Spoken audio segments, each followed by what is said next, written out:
कोकणात फाल्गुन पौर्णिमेला म्हणजेच होळीच्या दिवसांपासून शिमगोत्सवाची सुरुवात होते आणि त्या क्षणापासून संपूर्ण कोकणात उत्साहाचं वातावरण निर्माण होतं. कोकणाची ओळख असलेला हा शिमगोत्सव म्हणजे फक्त एक सण नसून तो कोकणच्या सामाजिक, सांस्कृतिक आणि पारंपरिक संस्कृतीचं जिवंत दर्शन असतो.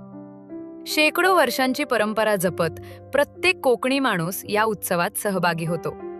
कामधंद्यासाठी गावापासून कितीही दूर गेलेला चाकरमानी असला तरी शिमग्याच्या दिवसात त्याचे पाय आपोआप आपल्या गावाकडे वळतात.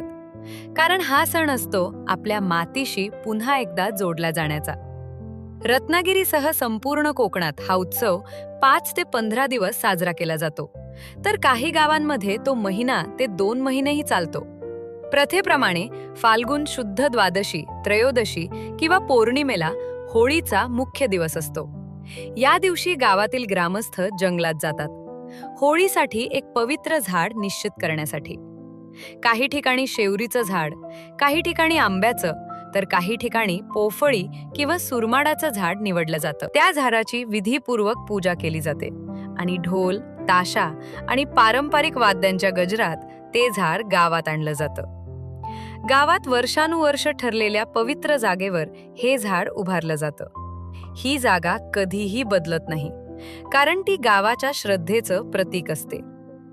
होळी उभारल्यानंतर तिची पूजा केली जाते आणि फाका मारून म्हणजेच बोंब ठोकून शिमग्याच्या उत्सवाची सुरुवात जाहीर केली जाते.